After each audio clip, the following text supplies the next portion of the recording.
Vamos a pedir que el Señor en esta tarde nos muestre algunas cositas interesantes acerca de su palabra y sobre todo lo que les acabo de decir, hermano.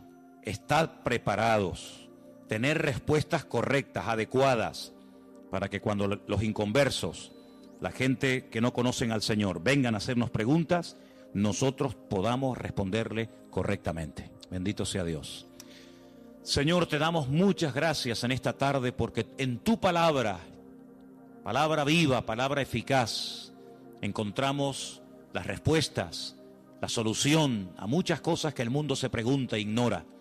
Te pedimos, Dios mío, en el nombre bendito y poderoso de tu amado Hijo Jesús, que todo lo que compartamos en esta tarde sea de bendición, sobre todo para los que están buscando la verdad, para los que quieren adquirir conocimiento y conocer la verdad, verdad que les hará libres. Ayúdanos en esta tarde, Señor, a la luz de tu palabra, a dar respuestas a tantos interrogantes y preguntas que la gente tiene hoy en día. Nos ponemos en tus manos y pedimos que nos des luz y claridad en tu palabra, para que podamos, Dios mío, creer adecuadamente, estar firmes en la fe, sin titubear, sabiendo en quién hemos creído. Ponemos este tiempo de estudio en tu palabra, en el nombre bendito de Jesús. Amén y amén. Bendito sea el Señor. Hermanos, quiero llevarles a 4 textos para comenzar. Y el primero va a estar en Jueces capítulo 11. Nos vamos a lo que llamamos Antiguo Testamento, al capítulo 11 del libro de los Jueces. Y vamos a leer concretamente el versículo 40.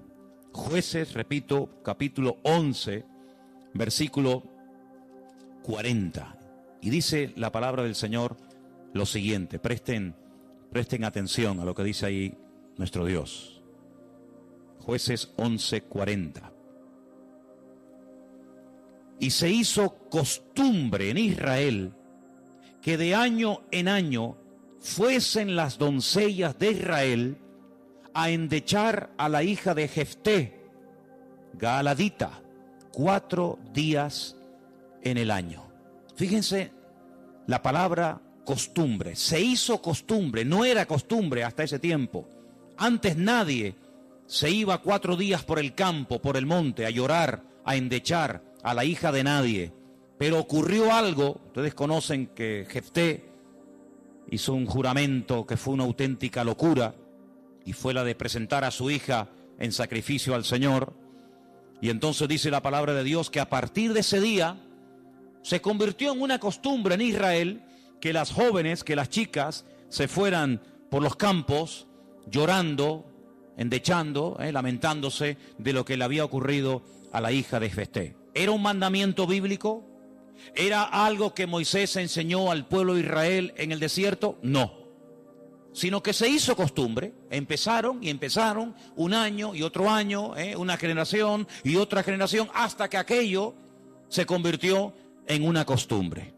Y quiero en esta tarde que ustedes se den cuenta de que una cosa es la costumbre, la cultura, las tradiciones, y otra cosa muy diferente es lo que manda y ordena el Señor en su palabra. A nosotros nos tiene que dirigir la palabra de Dios, no las costumbres de las naciones. No es que esta costumbre, esta tradición lleva 500 años celebrándose en mi país o donde sea. Bueno, los años que se llevan celebrando las costumbres, cualquiera que sean, no le dan credibilidad a la costumbre.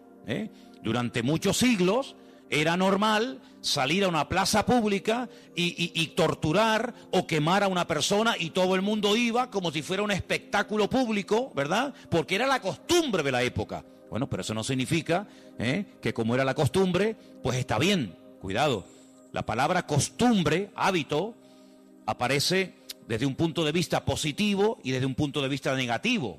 Por ejemplo, la Escritura dice en el Evangelio según San Lucas que el Señor Jesucristo, conforme a su costumbre, iba el sábado a la sinagoga. Bueno, pero es que hay costumbres buenas, ¿sí? Y hay costumbres malas. En este caso era una costumbre que no tiene nada que ver con la palabra, pero como ya la gente lo hacía, pues el otro lo hacía y el otro lo hacía, y yo creo que ya después de años ni la gente sabía realmente el origen de esa costumbre, pero ya como que formaba parte de la cultura de la época. Quédense con ese detalle. Nos vamos al libro de Isaías, capítulo 2. Libro de Isaías, capítulo 2, versículo 6. Y dice lo siguiente, un texto, por cierto, muy interesante. Isaías 2, versículo 6. Ciertamente tú has dejado tu pueblo, la casa de Jacob, porque están llenos de costumbres traídas del oriente y de agoreros, como los filisteos que pactan con hijos de extranjeros. Uno de los reproches que el profeta Isaías lanzaba en la época en la que él le tocó servir al Señor en su ministerio es que ustedes se han llenado de costumbres que no son costumbres con una base bíblica, no son costumbres basados en un mandamiento de la Escritura, sino en costumbres, como dice aquí, importadas, traídas de Oriente, que no tienen nada que ver con ustedes. Por ejemplo, aquí en España, país en el que vivimos, pues se ha metido con una fuerza tremenda una fiesta, que era una costumbre de pueblos paganos, dicho sea de paso, que se ha celebrado hace poco, la famosa fiesta de Halloween. Y tú estudias la historia de nuestros pueblos, aquí hay hermanos de otros países de Latinoamérica, y Halloween no tiene absolutamente nada que ver con la cultura latina. Absolutamente. Halloween no tiene nada que ver ni con Argentina, ni Uruguay, ni Venezuela, ni Cuba, ni España. Son costumbres importadas. Costumbres que no tienen nada que ver con nuestra cultura, pero a base de repetirlas y practicarlas un año y otro año, como que ya forman parte de una de las muchas fiestas que hay a lo largo del año. Eso precisamente es lo que dice el profeta Isaías en su época. Ustedes han abierto la puerta y se han llenado de costumbres traídas de Oriente, que no tienen nada que ver con ustedes. Y dicho sea de paso, la mayoría de esas costumbres traídas de Oriente eran costumbres paganas, costumbres que no tenían absolutamente nada que ver con la palabra del Señor. Vamos a avanzar. Libro de Jeremías, capítulo 10. Jeremías, el capítulo 10, leemos lo siguiente, versículo 3, Jeremías 10, versículo 3. Miren qué texto tan interesante. Porque las costumbres de los pueblos son, ¿qué dice ahí? Vanidad. Vanidad de vanidades, decía el predicador. Las costumbres de los pueblos son vanidad. Y ahora habla acerca de la idolatría, que era una de las costumbres, no del pueblo de Dios, sino de los pueblos paganos. Ahí la palabra pueblos es la palabra goyín. La palabra goyín significa naciones. Cuando se habla de Israel, se menciona Israel, para que no haya género de duda. Pero cuando se habla de naciones paganas, naciones extranjeras, naciones, digamos, no adoradoras del Dios vivo y verdadero, se les llama goyín, se les llama naciones. Y en este caso dice, las costumbres de esas naciones, de esos pueblos, son todas absolutamente vanidades. Quédense con eso. Vamos a leer un versículo en Ezequiel, profeta Ezequiel, un libro que no sé por qué no se suele leer mucho, pero tiene textos y historias muy interesantes. En el capítulo 11 de Ezequiel, el capítulo 12, dice así: sabréis que yo soy el Señor, porque no habéis andado en mis estatutos, ni habéis obedecido mis decretos, sino que según las costumbres de las naciones que os rodean, habéis hecho. Las costumbres de las naciones que les rodean, esas son las que ustedes están practicando. No los estatutos, ni decretos, ni fiestas, ni celebraciones que nuestro Dios ha ordenado en su palabra, sino que todo lo contrario. Hay momentos, ustedes seguramente han leído esos pasajes, donde los profetas, tratando de convencer, de sacudir al pueblo de Israel, les decían: a ver, vamos a ver, díganme ustedes un pueblo, una nación que haya cambiado sus dioses, que hayan dejado sus idolatrías por nuestro Dios. Ninguno. Los egipcios, mira que vieron milagros los egipcios, porque las famosas 10 plagas de Egipto eran milagros, eran demostraciones del poder de Dios, ¿sí o no? Totalmente. Dejaron los egipcios al convencerse de que sus dioses no servían para nada, que hicieron el ridículo. Dejaron los egipcios su idolatría para creer en el Dios de los hebreos, en el Dios de Moisés, ¿sí o no? Para nada. Es más, cuando salen de Egipto, ¿qué hace el faraón? Vamos a perseguirlos, vamos a atraparlos y llevarlos otra vez a Egipto para que sean nuestra mano de obra. No se convirtieron, no se arrepintieron. Y mira que vieron la gloria de Dios, un río lleno de sangre. Bueno, eso es algo tremendo. Cruzaban la calle y allí la gente tenía luz y alegría y vida. Y a este lado, muerte, los animales se morían llenos de úlceras, llenos de llagas, miseria, pobreza, muerte.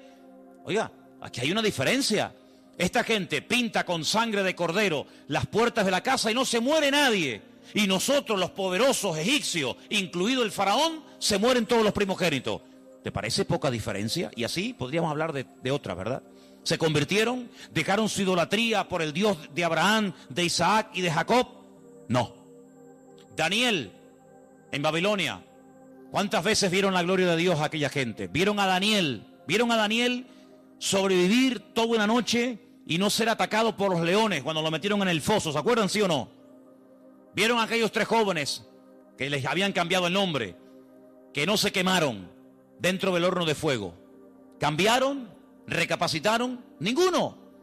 Dice, ¿cómo es posible que ustedes habéis podido comprobar que ninguna nación ha dejado sus dioses, su paganismo, para creer en nuestro Dios? Y sin embargo, ustedes sí lo han hecho. Dejaron al Dios vivo y verdadero para adorar a Moloch, a Milcón, a Astaroth, a Asera, a Baal. ¿Cómo puede ser eso? Pues eso fue lo que pasó. Ellos cambiaron al Dios verdadero por aquellos dioses. Y dice el profeta Ezequiel en este pasaje, todo eso que habéis hecho son las costumbres de las naciones que les rodean, pero ustedes, en vez de influenciarles a ellos, que ellos se conviertan a ustedes, ha pasado todo lo contrario. Ustedes se han terminado convirtiendo a ellos. Han adoptado su forma de vivir, su forma de adorar, su forma de cantar, su forma de comportarse. Y esto es algo realmente increíble, porque esto no ha pasado nunca, nunca en la historia de la humanidad. Una nación ha dejado el paganismo, ha renunciado 100% a toda esa mentira y ha abrazado la fe única y verdadera. Sin embargo, ustedes tenían al verdadero y lo han abandonado. Otros profetas utilizaban el término han adulterado, han sido infieles a vuestro Dios. ¿Para adorar a quién? Al Dios de las moscas, al Dios de los excrementos, como hay por ahí un Dios también en la Biblia que se llama el Dios de los excrementos, para adorar a las criaturas en vez de adorar al Creador. Increíble, increíble.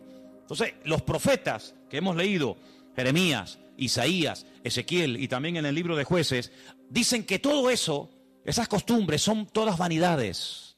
Y entonces nosotros como creyentes, que hemos, como dice la Biblia, pasado de muerte a vida, cuando nos convertimos al Señor, cuando salimos de donde hemos salido cada uno, pues tenemos con el paso del tiempo que no solamente decirle al Señor, Dios mío, gracias por haberme salvado, gracias por haberme perdonado los pecados, sino que quiero también pedirte, quiero que me ilumines, porque a lo mejor de mi antigua vida, cuando yo no te conocía, cuando andaba en la ignorancia, cuando estaba en la idolatría, en las costumbres que practiqué yo y mi familia durante toda la vida, Señor, quiero que tú me ilumines, por si acaso todavía puede ser que en mi vida, en mi familia, en mi forma de hablar, de pensar, de vestirme, etcétera, etcétera, todavía quedar algo que no está bien, pero que como lo hace todo el mundo, pues no parece que sea tan malo. Porque si os dais cuenta, hermanos, hay cosas que se hacen hoy en día que están mal. Pero sin embargo, como las hace todo el mundo, no se ven mal. Por ejemplo, a mí una de las cosas que me llama la atención cuando voy a lo mejor a algún supermercado es que de un tiempo a esta parte, en la parte donde está todo lo que es los puros y los cigarrillos y todo esto, es increíble. ¿Os habéis dado cuenta lo que ponen como advertencia, en las cajas de cigarrillos, el cigarrillo mata, ¿eh? El cigarrillo produce enfermedades pulmonares, cáncer y esto y lo otro. Pero ¿quién hoy en día iría por la calle poniéndole una multa a una persona por fumar? Nadie. ¿Por qué? Porque como lo hace todo el mundo, ya forma parte de una vida normal, pues no se ve tan mal. Pero cuidado, el que lo haga mucha gente no significa de que esté bien, ¿sí o no? Entonces puede ser que a lo mejor algunos de ustedes en algún momento se ha sentido, perdonen la expresión, como un bicho raro en su puesto de trabajo, con los amigos, con la familia, con los vecinos, ¿sí o no? Porque resulta que todo el mundo ve bien, pues ciertas y determinadas cosas que cuando vamos al manual, cuando vamos a la palabra de Dios, resulta que no solamente están mal, sino que incluso son pecado y abominación ante los ojos de Dios. Vaya usted a una manifestación de miles y miles y miles de personas a favor del aborto y párese en esa marcha y diga que el aborto es un crimen, que es un asesinato y que eso es una abominación delante de Dios. ¿Lo matan? ¿Sí o no? ¿Lo matan? Párese usted en una manifestación donde están llevando a una virgen, a un patrón, a un santo y diga, ¿pero qué estáis haciendo? Si nuestro Dios prohíbe todo esto, si eso es abominación delante de nuestro Dios, si en la base mínima, que son los 10 mandamientos, ya se prohíbe categóricamente todo esto, ¿te matan? ¿Por qué? Porque es que esto se ha practicado. Y claro, después ves ahí al alcalde, y ves al teniente alcalde, y ves al concejal de no sé qué, y ves a fulanito de tal, y incluso al rey, y ves a la reina, y ves a la... Entonces parece que como que no está tan mal, porque lo practica mucha gente. Y quiero decirte, querido hermano, que en algún momento de tu vida puede ser que tú te sientas como que vas contracorriente, como que la gente como que no te entiende y como que tú estás en otra frecuencia, en otra onda, y es como algo imposible de que lleguen a un entendimiento. Pero al fin y al cabo yo pregunto, hermanos, ¿nosotros a quién tenemos que agradar? ¿A quién tiene que agradar usted? ¿A nuestro Dios, sí o no? Bueno, pues si por agradar a Dios me pongo en contra de la familia, ¿estás dispuesto a pagar el precio? ¿Para qué te vas a bautizar? Con la edad que tú tienes. Si a ti ya te bautizaron tus padres cuando eras pequeñita, no lo pueden entender. Pero saben, hermanos, nosotros, repito, primero a quien tenemos que rendir cuentas a nuestro Dios. Y en segundo lugar, tarde o temprano, como dije el domingo pasado, la fe. Y cuando hablo de la fe, yo no me refiero solamente a la creencia, sino me refiero, cuando hablo de la fe, también aglutino nuestro estilo de vida. Porque nuestra fe es un estilo de vida. Somos diferentes, ¿sí o no? Somos diferentes. Somos diferentes a la hora de hablar, a la hora de pensar, a la hora de reaccionar ante una situación. Somos diferentes, lo queramos reconocer o no, somos gente diferente. Eso incluye también el concepto fe. No solamente que creo en un Dios, en un cielo, en un infierno, en la Biblia como palabra de Dios, sino que la fe me lleva a una serie de cambios. Bueno, pues en ese paquete de mi estilo de vida, yo tengo que pararme y decir, lo que estamos haciendo forma parte de una base bíblica o de costumbres que se han ido traspasando de padres a hijos, de generación en generación, y yo, como he formado parte toda la vida, evidentemente, de este sistema de vida del mundo, pues las he incorporado como algo normal, pero nunca me paré a preguntarme si lo que yo estaba practicando, si lo que yo estaba creyendo era de Dios o era algo totalmente antibíblico. ¿Quién te convenció a ti? ¿Cuándo te diste cuenta de que adorar imágenes no era de Dios? Algunos de ustedes lo hicieron toda la vida. Pero llegó un momento en el que dijiste, esto no es de Dios, ¿sí o no? El que fue ladrón, el que fue drogadicto, el que practicó la prostitución o cualquier otro pecado. Hay un momento en la vida en el que a la luz de la Escritura, oyendo los mensajes, las predicaciones, leyendo la Biblia, el Espíritu, ¡pam!, te golpeó, ¿sí o no? Te tocó y dijiste, que va, yo no puedo seguir por este camino. Y cuanto más profundices en la Biblia, cuanto más profundices en la palabra, te das cuenta de que uno tiene que cambiar en todo, en todo. forma de hablar, a veces, ¿por qué no decirlo?, hasta en la forma de vestir, ¿sí o no? Hombre, vamos a ver, si por ejemplo una chica que está ejerciendo la prostitución esta tarde se convirtiera al Señor, seguramente la forma como esa chica se viste, que está diseñada para seducir, para atraer, para llamar la atención, pues cuando esa chica se convierta al Señor, lo más probable es que el Espíritu le ponga en su corazón que la forma como viste, pues es una forma que tiene una finalidad, pero que esa finalidad en absoluto la tengo que llevar a cabo en un culto. Por lo tanto, seguramente en un momento determinado el Señor le pondrá en su corazón, oye, vístete un poco más decentemente, más decoroso, ¿sí o no? Seguramente que sí. Y el que toda la vida ha estado robando o toda la vida ha estado haciendo daño, seguro que el Espíritu le va a hablar en ese área de su vida. Pero luego hay otras cosas, como hemos leído, costumbres, que como que no las vemos tan mal. Y hemos visto a la luz de la palabra de Dios, solamente les di 4 textos, están ahí grabados por si los quieren después volver a leer, 4 versículos donde tenemos que analizar y preguntarnos las costumbres, no los mandamientos. Las costumbres que estamos llevando a cabo son bíblicas, son de Dios. Y ahora vamos a pasar al tema que la gente nos pregunta mucho por internet. ¿Qué opinan ustedes acerca de estas fiestas navideñas? ¿Puede un cristiano? ¿No puede un cristiano? ¿Está bien esto? ¿Está bien aquello? Bueno, lo primero que tenemos que partir de la base es la siguiente. Nadie, absolutamente nadie, desde que el cristianismo o desde que Cristo vino a este mundo, y mira que lo han intentado, nadie sabe exactamente el día en el que nació el Señor Jesucristo. Nadie. A lo largo de la historia se ha especulado, incluso, si ustedes se meten a estudiar este tema, incluso algunos llegaron a predicar y a enseñar en sus respectivos congregaciones o ministerios que Jesús nació entre marzo y abril. Otros entre septiembre y octubre. Y así diferentes opiniones. Por lo tanto, partimos de la base de que, lógicamente, el Nuevo Testamento, porque el Antiguo no te lo va a decir, porque no había nacido, el Nuevo Testamento en ninguna parte te dice exactamente el día en el que el Señor Jesucristo nació. Nadie sabe absolutamente nada. Sí sabemos que murió en una época en la que los judíos estaban celebrando una fiesta llamada la Pascua. Sí sabemos que hay una fiesta que nosotros la conocemos como Pentecostés, que su nombre original es Shavuot, la fiesta de las semanas, que el Señor la utilizó para que en ese día concretamente, pues aquel grupo que había en aquella casa fueran llenos del Espíritu Santo. Eso sí lo sabemos.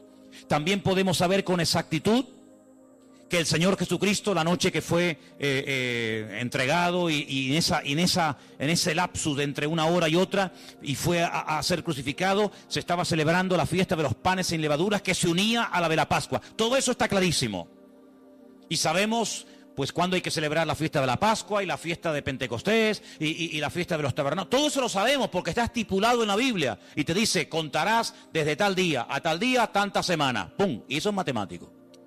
Pero en cuanto al nacimiento de Cristo, la Biblia no nos da ninguna información exacta de cuándo nació. ¿Por qué?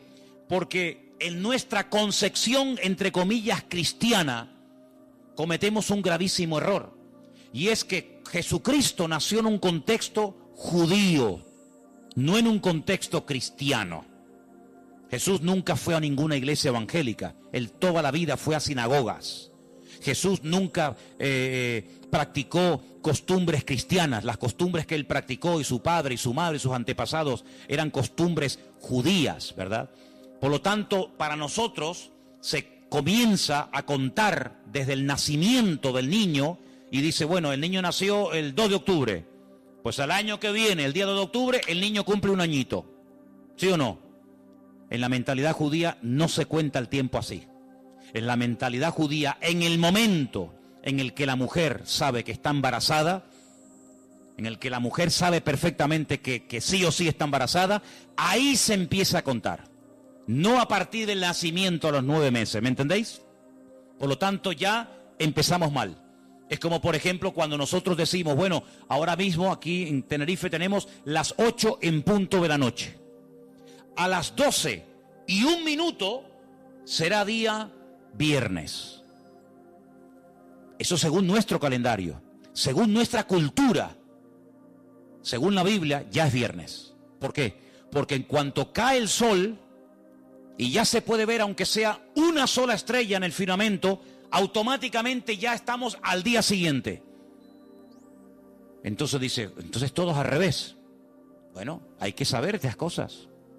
Nuestro calendario gregoriano, inventado, mandado a hacer por un papa, tiene 365 días. El calendario bíblico tiene 360 días. Otro dato a tener en cuenta. ¿Qué te parece? Y así podríamos contar cantidad de detalles que cuando uno va a la palabra, uno tiene que conocerlos. Porque si no ya estás partiendo equivocadamente. Y entonces decimos, el nacimiento del niño marca el momento de su nacimiento y de su próximo cumpleaños. Te vuelvo a repetir, la vida en la cultura judía, en la cultura hebrea, se cuenta a partir de la concepción, no a partir del nacimiento. Ahora bien, tengo aquí algunos datos que les voy a leer en esta tarde, que son muy interesantes, pero primeramente quiero decir lo siguiente. No sabemos la fecha exacta del nacimiento de Cristo. No hay ni un solo ejemplo, ni uno solo. Si alguien sabe de alguno, por favor que lo diga ahora, o calle para siempre. No hay ni un solo ejemplo en el Nuevo Testamento de nadie que haya practicado el nacimiento de Cristo, que haya celebrado, mejor dicho, el nacimiento de Jesús. La única fiesta que nos obligó el Señor a recordar frecuentemente fue, dice, haced esto, háganlo en memoria de mí. Y cada vez que comáis este pan y cada vez que bebáis de esta copa, mi muerte estáis anunciando hasta que yo vuelva. Es una orden. Yo sé que hay movimientos cristianos o evangélicos que no practican esto de tomar pan y vino asiduamente, porque dicen que es algo simbólico. Bueno, yo solamente lo digo con todo mi respeto, no saben lo que se pierden. Y es una interpretación incorrecta. Yo creo que es bíblico y estamos todos de acuerdo, ¿sí o no? Hay que partir del pan y el vino. Hombre, hay iglesias que lo hacen todos los domingos. Elena, por ejemplo, se crió en una iglesia que todos los domingos, sí o sí, todos los domingos a la mañana, se llama culto de comunión. Por eso, porque se da la comunión. Hay iglesias que lo hacen una vez al mes, otras iglesias una vez al año, etcétera, etcétera. Pero que hay que hacerlo, hay que hacerlo. Pero Jesús nunca dijo, los discípulos nunca dijeron, Pablo nunca escribió, Pedro nunca escribió, Santiago nunca escribió, ningún discípulo escribió, y también tenéis que recordar todos los años el nacimiento del Mesías. No. Mira, recordamos cuando partió el pan y el vino e inauguró el nuevo pacto. Recordamos su muerte, claro. Recordamos su resurrección. Recordamos la venida del Espíritu Santo en el día de Pentecostés. Recordamos un montón de cosas, pero bíblicamente no te puedo demostrar, no lo puedo hacer. Te estaría mintiendo. No te puedo demostrar bíblicamente que los primeros cristianos celebraban el nacimiento de Cristo. No lo hacían. Ni siquiera es un mandamiento de la Biblia el celebrar dicha fiesta. Entonces te estoy dando información para que lo sepas. La fecha exacta del nacimiento de Cristo no se encuentra registrada en el Nuevo Testamento. Ahora, el famoso día 25 de diciembre ha sido un día que en el mundo pagano, en el mundo greco-romano, ustedes saben que estaban los babilónicos, luego vinieron los medos persas, a continuación los griegos y después los romanos. El Antiguo Testamento, lo que llamamos vulgarmente Antiguo Testamento, termina con el imperio medo-persa. Pero cuando empezamos a leer el Nuevo Testamento, nos encontramos a los romanos. Y tú dices, ¿pero y los griegos? ¿Ves? La Biblia no te da información sobre los griegos. Pero entre el Antiguo y el Nuevo Testamento, que hay 400 años de silencio, ¿sabían eso, no? Nuestro Antiguo Testamento, ¿cuál es el último libro del Antiguo Testamento según nuestra Biblia? Malaquías. Pero cuando tú vas a una Biblia hebrea, tú te das cuenta que el último libro del Antiguo Testamento no es Malaquías, es Segunda de Crónicas. Da igual, el orden no altera los factores, ¿no? Sea uno, sea otro, son exactamente los mismos, aunque el orden es diferente. Pero cuando se termina de escribir, cuando el último profeta del Antiguo Testamento terminó su mensaje, supongamos que fuera Malaquías, hasta que encontramos al siguiente profeta predicando. ¿Y quién fue el siguiente profeta entre el Antiguo y el Nuevo predicando? ¿Quién fue? Juan el Bautista. Hay 400 años de silencio. No hubieron profeta entre Malaquías y Juan el Bautista. ¿Y cómo se guiaba la gente? Por la palabra. Ahí estaba todo escrito, todo comprimido, todo condensado. Y fue un tiempo de silencio, de palabra profética, pero la palabra ya estaba escrita. Luego la gente querían palabra, vayan a la palabra, valga la redundancia. Vayan a la escritura y ahí encuentran todo. Bien. Entonces, cuando vamos a estudiar la palabra de Dios, nos encontramos que ese imperio que no aparece en el Antiguo Testamento, que son los griegos, que aparece en esos famosos libros que yo he recomendado muchas veces que lean, Primera y Segunda de Macabeos, que son la familia de los Macab, que significa martillo en hebreo. Los macabeos son los que martillaban, los que machacaban. Y en estos días en Israel, se está celebrando una fiesta que no tiene una base, vamos a decir, bíblica, sino es un mandamiento bíblico el cumplirla, vaya, pero que es una fiesta que en estos días ya se está celebrando, y les voy a demostrar que Cristo la celebraba, aunque no era mandamiento, Él la celebraba, y es una fiesta que se llama la fiesta de Hanukkah. Y por eso ustedes cuando van a Israel van a encontrar que hay dos modelos de candelabro diferentes. Está el famoso menorá, que tiene 7 brazos, y después se encuentran la Hanukkía.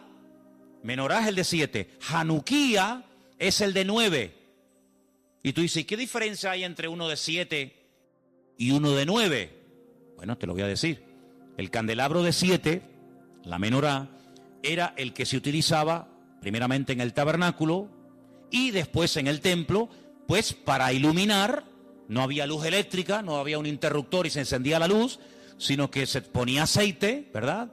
Se iluminaba para que el sacerdote pudiera moverse y pudiera ministrar en el templo, ¿verdad? Ya dimos en su día una explicación de que el primer versículo, quédense con este dato, el primer versículo de los primeros 5 libros de la Biblia, Génesis 1.1, Éxodo 1.1, Números 1.1, Levítico 1.1 y Deuteronomio 1.1, nos explican todo lo que tiene el menorá. ¿Cuántas palabras tiene en hebreo el primer versículo de Génesis? 7 brazos. Otra característica de la menorá la encontramos en Éxodo 1.1 y así sucesivamente, pero no voy a entrar en detalles acerca de eso. Pero en la época de los seleucidas, en la época de los griegos, déjeme que les cuente algo de historia, que es bueno saberlo. Cuando Alejandro Magno muere, dicen que era homosexual, no dejó descendencia.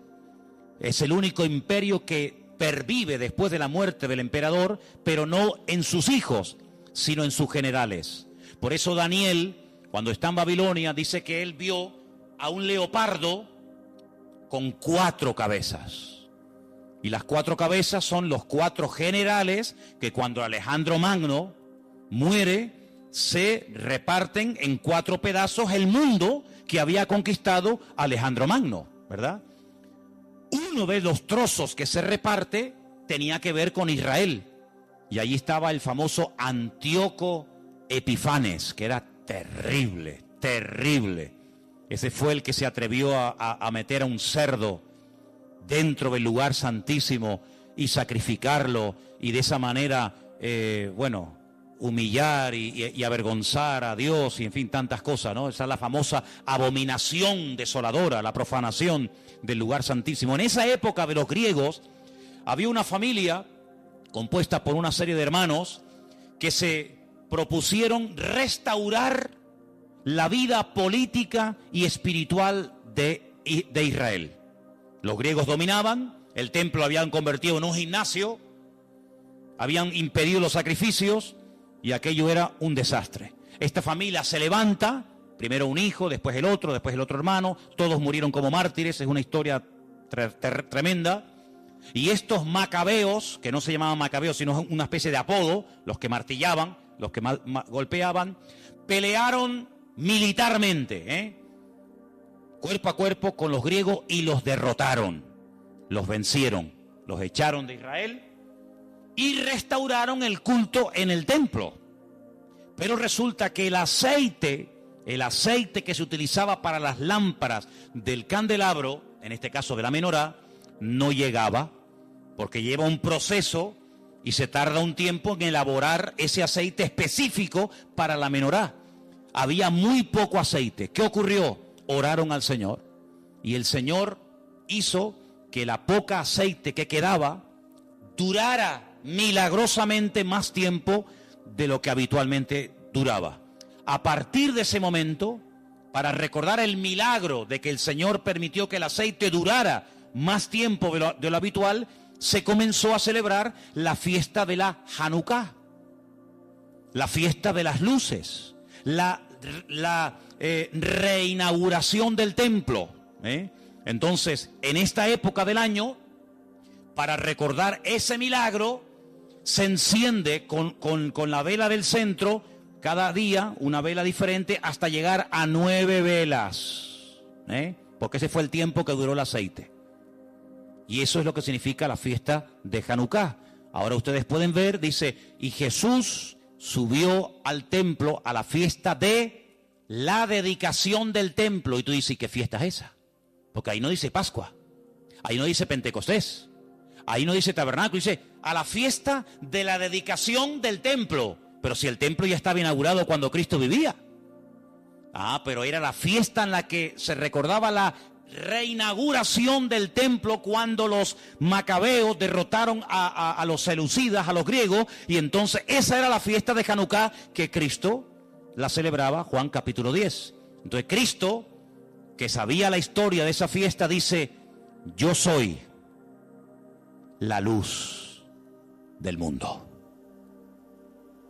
Y la gente sabía lo que estaba diciendo, porque así como esta aceite, esta luz se enciende, yo soy ahora la luz del mundo. Y posteriormente a sus discípulos le dice, y ahora también vosotros sois la luz del mundo. Y todo está basado en algo que pasó en aquel tiempo. Entonces, cuando vamos al Nuevo Testamento, nos encontramos que nos dice la Biblia quién gobernaba en el Imperio Romano en el tiempo del nacimiento de Cristo. Pero cuando se hace el calendario gregoriano o cristiano, vaya, el que tenemos ahora mismo nosotros, se cometió una gravísima equivocación. Algunos calculan que del verdadero calendario bíblico al que usamos actualmente puede haber una diferencia entre 4 y 6 años. Es decir, que en vez de estar ahora en el 2015, estaríamos ahora 4 años o 6 años más de lo que estamos. Y eso es bueno saberlo, porque la Biblia nos da datos acerca de lo que va a ocurrir en cada tiempo, y por eso estamos viendo profecías cumplidas nosotros en este momento, que tú dices, pero no me encaja el tiempo. Claro, no te encaja el tiempo si te llevas por el 2015, pero si te llevas por el calendario bíblico, te encaja todo de una forma maravillosa, porque Dios no se mueve con el calendario inventado por don Gregorio, sino Él se mueve por el calendario inventado y creado y dado por Él en su bendita palabra. ¿Cuántos dicen amén? Entonces, sigo leyendo esto que está muy interesante. La historia de la Navidad parece tener los primeros antecedentes entre el 320 y 353 después de Cristo. Es decir, que hasta el 350 y pico después de Cristo, ningún cristiano, ninguna iglesia practicaba o celebraba lo que vulgarmente llamamos la Navidad. Durante más de 300 y pico de años, esto no existía. ¿Qué te parece? Yo dije un día que si ustedes quieren ver la transformación terrible que experimentó el cristianismo, tienen que leer detenidamente lo que pasó en el Concilio de Nicea. Ahí en Google, se meten, Concilio de Nicea, estudien, lean lo que allí pasó. El cristianismo del 300 para atrás era diferente al cristianismo que se vive hoy en día del 300 y pico hasta nosotros. Todo cambió, hermanos, todo cambió.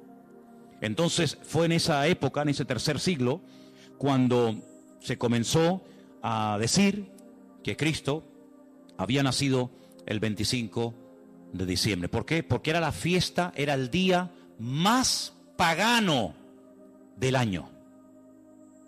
Se celebraba el culto al dios Saturno, y el dios Saturno era el dios de las cosechas, y era un día de celebración, pero de celebración pagana, de sacrificios en agradecimiento al dios Saturno. Era el solsticio de invierno en el hemisferio norte, y ahí dijo alguien, bueno, vamos a utilizar el día más pagano del año cuando se adora al sol, vamos a utilizarlo y lo vamos a cristianizar para que de esa manera también nosotros los cristianos formemos parte de la festividad y de la alegría a nivel mundial. Desde finales del siglo IV, el cristianismo, finales del siglo IV, el cristianismo comienza con la famosa tradición de la Navidad, y el Papa Julio I dijo que Jesús había nacido el 25 de diciembre. ¿De dónde lo sacó? De ninguna parte, se lo inventó, porque la Biblia no dice que Jesús nació el 25 de diciembre, pero él, como era el Papa, cualquiera le llevaba la contraria. Era el día en el que se celebraba, como acabo de decir, el solsticio de invierno en la antigüedad, y era el día en el que las costumbres y las tradiciones heredadas, las costumbres y mitos y leyendas más aberrantes se llevaba a cabo, y entonces se utilizó para que la gente supiera que también Cristo había nacido en esa época, y de alguna manera pues utilizar el paganismo, utilizar las festividades, pues para decir, bueno, Cristo también nació en esta época, ¿no? En el año 540, un monje llamado Dionisio, cuyo apodo era el Exiguo, en el cálculo de las fechas propició la fijación de una fecha errónea en cuanto al nacimiento de Cristo. El error incluso hasta en el año, porque se cree que Jesús nació 4 o 6 años antes de lo que realmente esta gente decía. El tema de las fechas, ya hemos dicho, es algo muy controvertido, pero al final se llegó a la conclusión de que Cristo había nacido en esa época, y los cristianos comenzaron a practicarlo como parte de la cultura o de la tradición. Hay muchos relatos en los que cuenta la historia que miles y miles de cristianos se dejaron matar, quemar, crucificar y torturar hasta la muerte porque se negaban a celebrar la famosa Navidad el 25 de diciembre. Así que hermanos nuestros en la fe han muerto quemados, torturados y crucificados por negarse a formar parte de una fecha inventada, creada por el hombre, rodeada de paganismo, donde una de las costumbres que había era sacrificar toros, sacrificar animales, cortarle los testículos a estos animales y colgarlos en los árboles. De ahí viene la famosa costumbre de colgar bolitas en los árboles, de la costumbre pagana de aquellos degenerados griegos y romanos que hacían este tipo de ofrendas y de sacrificios a sus dioses, y de ahí pasó. Luego se prendía fuego al árbol, pero claro, prender fuego al árbol, pues es en una casa particular, es una temeridad, y entonces a alguien con el paso del tiempo se le ocurrió ponerle un montón de luces para que represente aquel fuego, que evidentemente no se puede hacer hoy en día por sentido común, pero entre las bolitas y el fuego que se pone, las luces que se pone, pues es lo más parecido a aquellas bolitas que se ponían colgadas en los árboles, y al mismo tiempo las luces representan el fuego, que por cuestiones obvias no se pueden poner hoy en día. Así que Jesús no nació el 25 de diciembre, pero escuchen esto porque es muy interesante. La explicación más consistente de los historiadores es que el origen de la Navidad se tomó entre el siglo III y IV, ya lo hemos dicho, ¿verdad? El porqué de la elección de esta fecha, bueno, se relaciona con la necesidad de la reciente oficializada religión cristiana de imponerse sobre las tradiciones de los cultos paganos romanos. En aquel tiempo el mundo estaba dominado por el Imperio Romano, se adoraba a Saturno. Como el Imperio Romano a través del emperador Constantino supuestamente se había convertido, dejemos de celebrar en el 25 de diciembre la fiesta a Saturno, pero claro, ahora está todo el mundo acostumbrado a practicar el 25 de diciembre a Saturno, ¿y ahora qué hacemos? Ahora somos cristianos. Bueno, pues sigamos celebrándole igual, pero a Saturno ya no podemos, somos cristianos. Bueno, a Saturno no, a Cristo. El mismo perro, pero con distinto collar.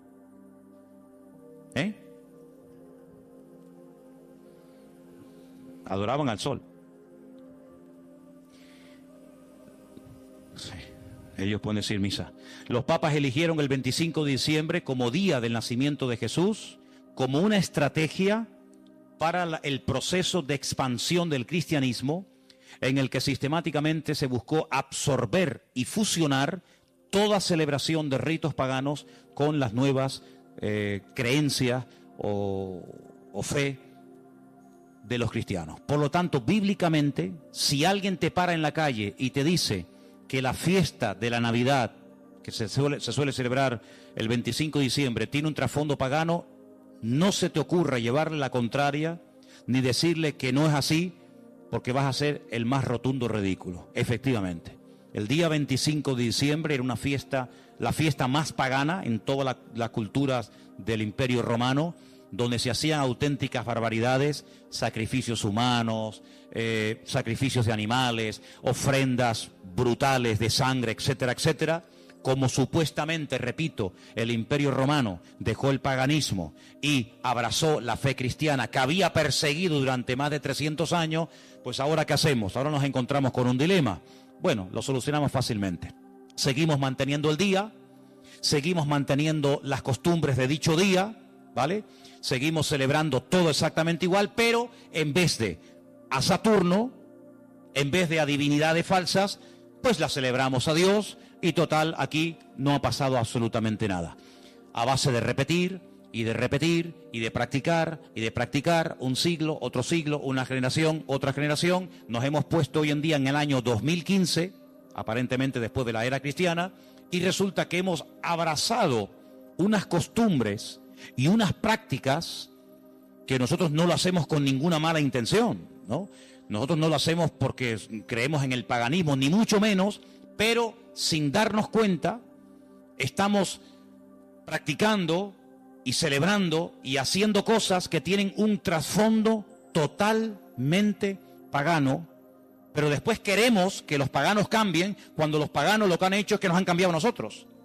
Y se han metido en nuestras casas, y se han metido en nuestras costumbres, y se han metido en nuestro vocabulario, y hemos visto, no de ahora, de hace ya muchos años, que en estos días, que teóricamente, vamos a decir, ha nacido el Señor, que no es así, ya lo hemos demostrado, pero que teóricamente teníamos que celebrar su nacimiento, resulta que se ha convertido en una fiesta ¿de qué? De despilfarro, de derroche, de negocio, donde después se habla de la famosa cuesta de enero, porque la gente empezó a regalar y a comprar y a regalar y a comprar, a regalar y a comprar cosas que después en enero se arrepienten o no usan o quieren cambiar, y después resulta que ya el año, en vez de empezarlo libre de deudas, ya lo empiezan con más deudas, aparte de las que ya tenían del año anterior.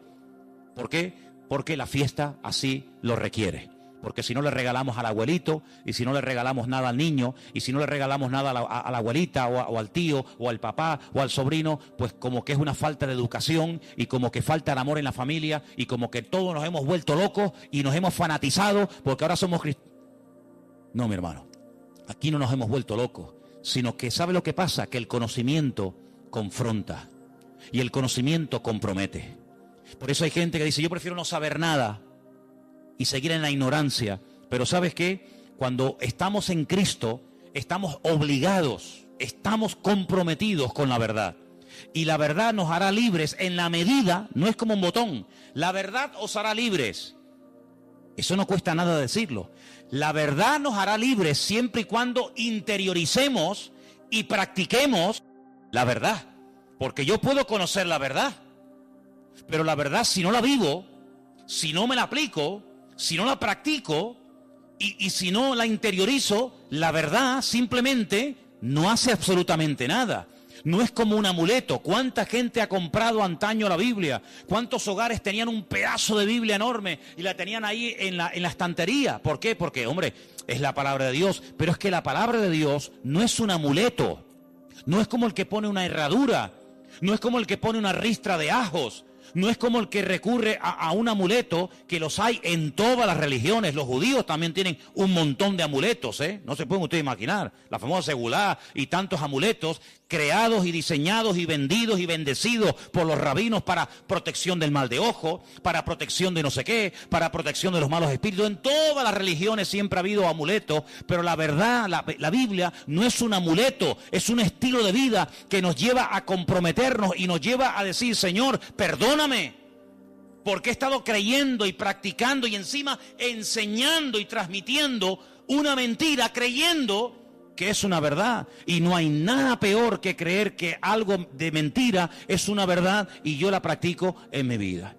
Hermanos, en estos días, generalmente en todas las iglesias, incluido esta, suele ocurrir algo muy común. Y es que, por ejemplo, lo notamos, ¿no? Y no es que llevemos un control excesivo del tema, pero les cuento la realidad. Muchísimos creyentes se gastan el dinero que tienen y el que no tienen, y se olvidan muchas veces de lo que tenían que haber apoyado con su dinero a la obra de Dios. ¿Por qué? Porque hay que comprar regalos a todo quisqui, y hay que tirar la casa por la ventana. Y si nos vamos a la noche a la cama sin tener toda la mesa llena de comida, como que no hemos celebrado Navidad. Y yo pregunto, imaginémonos por un instante, que no es así, pero trabajemos con la hipótesis. Bueno, vale, nació el 25 de diciembre, vale, perfecto. Si realmente nació el 25 de diciembre, ¿a quién tendríamos que celebrar la fiesta? Me imagino que al Señor. Pero nosotros somos tan listos que nos hacemos la fiesta para nosotros. Y tendríamos que traerle regalos a Él. ¿Cómo? Bueno, pues ¿qué le hace falta a la iglesia? Pintarla. Yo regalo este año la pintura. Si el cumpleaños del Señor y esta es la casa del Señor, ¿qué le hace falta a la iglesia? Más sillas, yo las regalo.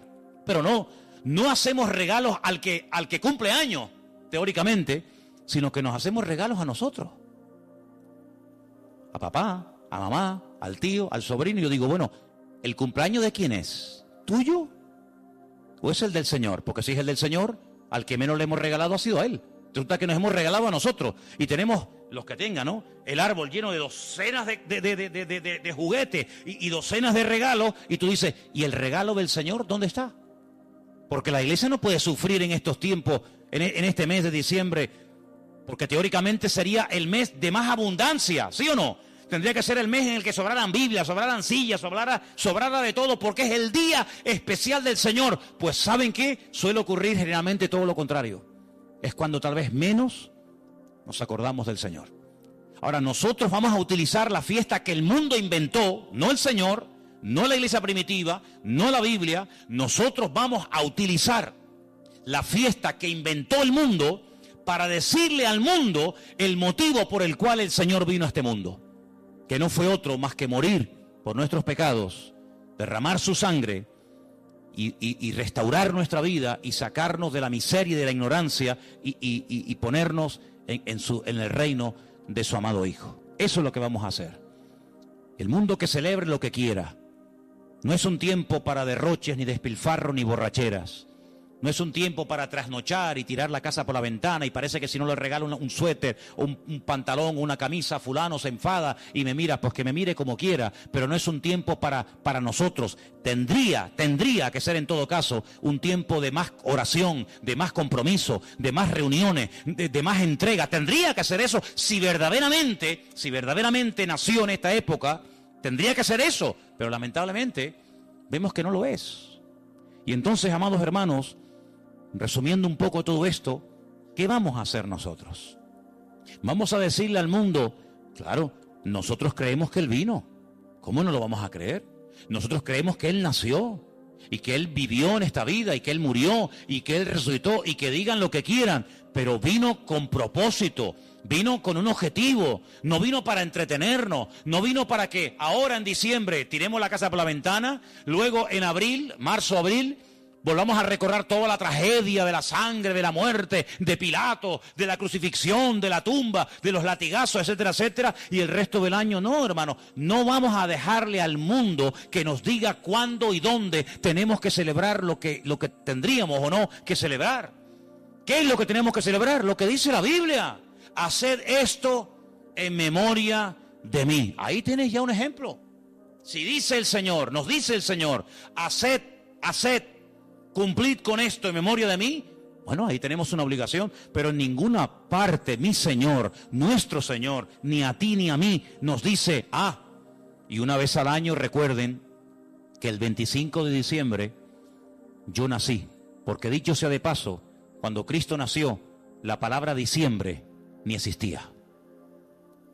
Porque ni ese mes existía cuando el Señor Jesucristo nació, sino que estamos hablando de términos y de palabras creadas, diseñadas e inventadas por los hombres. Y quiero que este año sea diferente. Debe ser diferente este año en nuestras casas.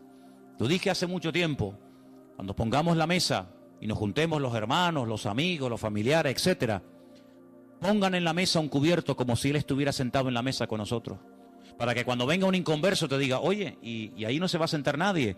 Sí, ahí está sentado esta noche el Señor con nosotros. ¿Y eso? Sí, porque queremos que el Señor esté sentado en nuestra mesa. Porque si el Señor no está sentado en esta mesa, ¿qué rayo estamos celebrando nosotros aquí esta noche? ¿Qué estamos celebrando?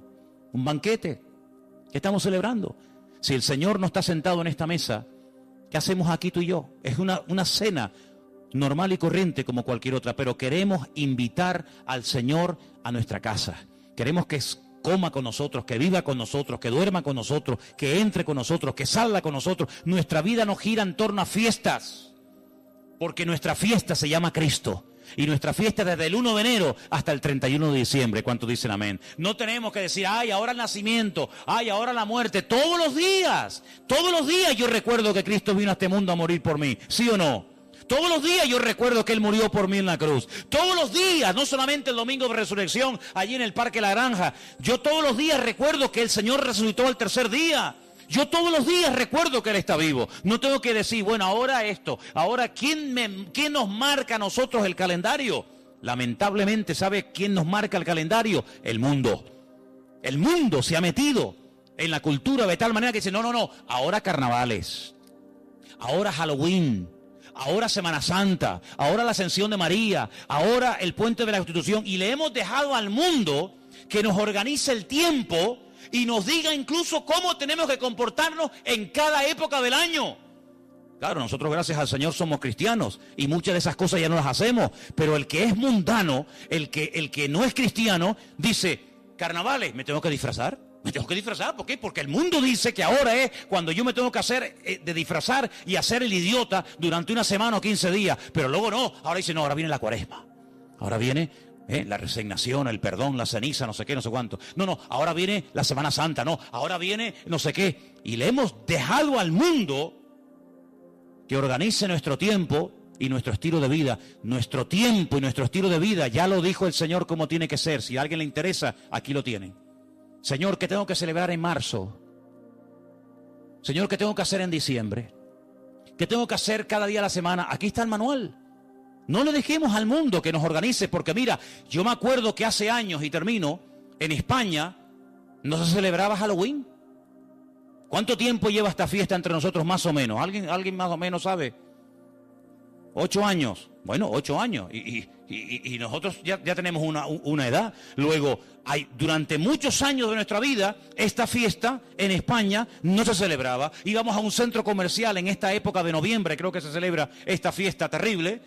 Y no había ninguna calabaza, no había ninguna cosa de terror. ¿Por qué? Porque esta fiesta no se había introducido.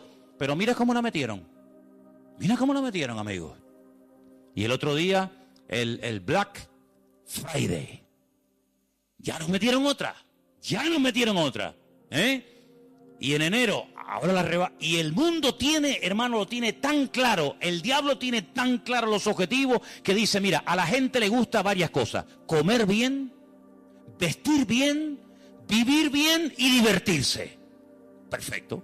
Como no quieren ser guiados por el camino de la palabra, como no quieren ser guiados por el camino de Cristo, sino quieren seguir por el camino del relajo, por el camino de despilfarro, pues yo le voy a dar. Y el diablo le da a la gente lo que quiere. ¿Quieres carnaval? Toma carnaval. Y tú dices, ¿cómo puede ser que un país que ha estado años en crisis llegue la fiesta del carnaval y no haya pagas para gente que no tiene nada y que están en el paro y que no tienen los pobrecitos nada, y resulta que ayuntamientos den subvenciones de miles y de miles de euros a personas para que tiren la casa por la ventana durante una semana o durante un mes. ¿Cómo es posible? Es que el pueblo quiere eso. El pueblo quiere eso. En el pueblo de Tordesillas, en la provincia de Valladolid, la tradición del toro de la Vega. ¿Quién no ha oído esa barbaridad? Cogen un toro bravo, lo sueltan al campo y miles y miles y miles y miles de personas lo rodean, lo pinchan, lo clavan, lo torturan. Cuando ya el animal está reventado que no puede más, llega uno, rácata, le clava una lanza, lo montan en un caballo, lo llevan al pueblo y es el héroe, porque este año ha matado el toro de la Vega. Cuando van allí la gente a protestar en contra de esta fiesta, cuando han ido ecologistas o personas que dicen, oye, pero ¿cómo puede ser esto? Los han sacado del pueblo a patadas, los han apedreado. Y cuando los periodistas pueden acercarse a uno de aquellos fanáticos, ¿saben lo que les dice? Nunca dejaremos de celebrar esta fiesta en nuestro pueblo, porque esta es una tradición que hemos tenido en nuestra tierra de toda la vida. Y es como si la tradición impera por encima de la razón. Primero la tradición, luego la razón. Primero la tradición y luego todo lo demás. Pero vamos a ver, pero como creyentes vamos a entrar en ese juego. Hermanos, muchos de ustedes cuando entraban al agua y se iban a bañar no se persignaban. O cuando pasaban por una cruz no se persignaban. O cuando pasaba un coche fúnebre no se persignaban. ¿Lo siguen haciendo? ¿A que no? Pero si lo hicimos toda la vida. Pero ya no. Ya no. Porque hemos entendido de que hemos pasado de muerte a vida. Pero sigamos pasando de muerte a vida. No nos quedemos en mitad de camino. No digamos, ya no adoro a esto, ya no adoro a aquello, ya no adoro a esto, ya no hago tal. Pero alguna cosita me queda. Me queda esto y bueno, total son unos días. Hermanos, sigamos avanzando. Ese fue el gran error de Israel. Entró, conquistó cuatro cachitos de tierra. No, toda la tierra tenés que conquistar, ¿no? Jericó, un poquito por aquí, un poquito por allá. Sí, pero escucha, es que allí viven los filisteos. Ah, bueno, no importa. Y allí viven los amorreos, y allí viven los no sé qué. Total, tenemos ya 4 casitas, nuestras vaquitas, nuestras ovejas, nuestras gallinitas. No, hijo, tienes que conquistar toda la tierra, porque si no los conquistas, ellos mañana se vuelven contra ti y te van a conquistar. Y en la vida cristiana no es conquistar el tabaco, la droga, la prostitución, la mentira, el soborno, no sé cuánto. Bueno, ya estos días ya están vencidos. Gloria a Dios. Pero ven para acá. ¿Y esto? ¿Y esto? ¿Horóscopo? ¿Cómo? ¿Sí, horóscopo? Ay, amigo. No, pero es que ya no fumo, ¿no? Que no estoy hablando de eso. Eso ya está. Todavía tienes un poquito de horóscopo. Un poquito ahí de no sé qué. ¿Esto cuándo lo vas a conquistar? Lo que has conquistado no es excusa para no seguir conquistando lo que te falta. Es más, si has conquistado y superado cosas tremendas, te tienes que agarrar a eso y decir, Señor, como tú me ayudaste a conquistar y a vencer esto, que para mí era algo grande, importante, agárrate a eso y sigue practicando cosas. Porque yo te voy a decir una cosa. Cuando el Señor llamó a Gedeón, ¿se acuerdan? Llamó a Gedeón y le dice, mira, ven para acá. Tu padre tiene un ídolo en la casa y lo adora. Levántate y rómpeselo. Y Gedeón dice, ¿el ídolo de mi padre? Dice, sí, porque él no lo va a romper nunca. Entonces tú, que tienes las ideas más claras que él, ayúdalo, desata a tu padre. Porque si tú le dices a tu padre, papá, Dios me ha dicho que rompas el ídolo, tu padre nunca lo va a hacer. Pero tú sí lo tienes claro, ayuda a tu padre. Tú tienes más luz que él. Y entonces dice que lo hizo de noche. No se atrevió a hacerlo de día. ¿Saben la historia, no? Se levanta, despedaza el ídolo del padre y al día siguiente, ay mi madre, se monta la marimorera en la ciudad. ¿Quién rompió el ídolo del fulano de tal? El ídolo, el muñeco, la imagen del padre de Gedeón. Sale el padre de Gedeón, se entera y dice, bueno, si era tan poderoso, no fue capaz de defenderse. No sé quién habrá sido, pero vino alguien, lo rompió y no fue capaz de defenderse. Luego no era tan Dios como yo creía que era. Fíjate que el hijo ayudó a que el padre se diera cuenta de que había estado adorando a un muñeco, creyendo que era un Dios poderoso, y cuando le atacaron, como es un ídolo, no pudo defenderse. Mira como un pequeño detalle, bueno, pequeño, como un gran detalle de su hijo, le ayudó a su padre a decir, oye, gracias, porque hoy me he dado cuenta de que yo estaba adorando a un muñeco. Hermano, hay gente que a lo mejor dice, mira, yo esto lo voy a dejar de hacer. ¿Por qué? Porque no es de Dios. Pero hay gente que no tendrá la fuerza. ¿Por qué? Porque la costumbre, la tradición, la familia, la sociedad, no sé qué. No te preocupes. Yo le digo a la gente, mira, ¿usted le da miedo romper los muñecos que tiene? Ay, sí, porque me da cosita. Tráigaselo, que yo se los rompo. Yo le ayudo. No será la primera vez que me voy a ese patio ahí y me lío a martillazos con Pedrito, con Juanito, y no se defienden tú, ¿eh? Los desmigajo todos, ¿eh? Y no se defiende ninguno. Y le digo, ¿te das cuenta cómo nos han defendido?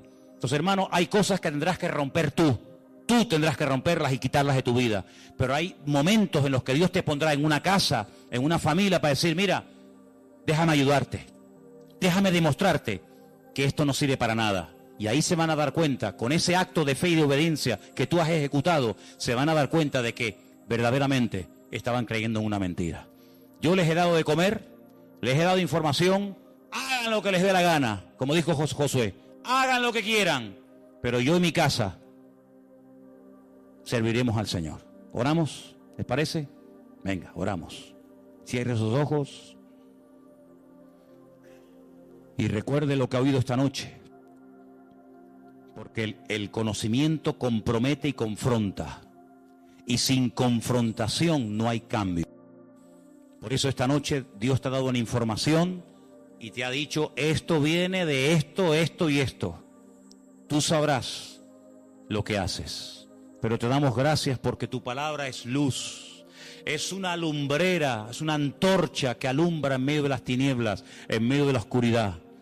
Y en esta noche, Señor, en este día, queremos pedirte, Señor, que nos dé fuerzas para que podamos terminar todos y cada uno de tus hijos este año en una rotunda victoria, contundente, real y genuina. Oramos por todos los hermanos, por todas las personas que a lo largo de la tierra nos están viendo y siguiendo cada semana, culto tras culto. Desde aquí, desde Tenerife, bendecimos a esas miles y miles de personas que nos escriben, que nos ven, que nos oyen. Señor, queremos pedirte por ellos para que los bendigas y para que juntos podamos extender el reino de Dios, las verdades del Evangelio, las verdades que salvan, que transforman las vidas, que son las verdades de tu palabra.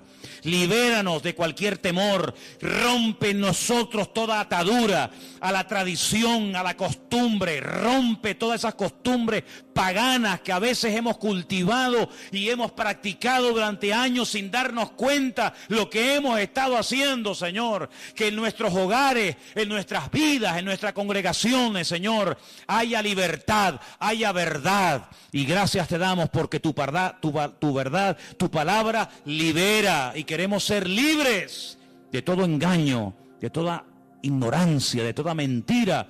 Y te damos gracias porque hasta aquí podemos decir, el Señor nos ha ayudado. Hasta aquí el Señor nos ha bendecido. Y hoy no adoramos a nada ni a nadie más que al Señor nuestro Dios. Recibe toda la gloria, mi Señor. Recibe toda la honra. Y que en esta noche salgamos de este lugar con las ideas claras, sabiendo lo que tengo y lo que no tengo que creer y practicar. Porque tu palabra siempre habla y yo acepto que el Señor ha hablado a mi vida esta noche. Y toda la gloria para ti, mi Dios. En el nombre de Jesús. Amén.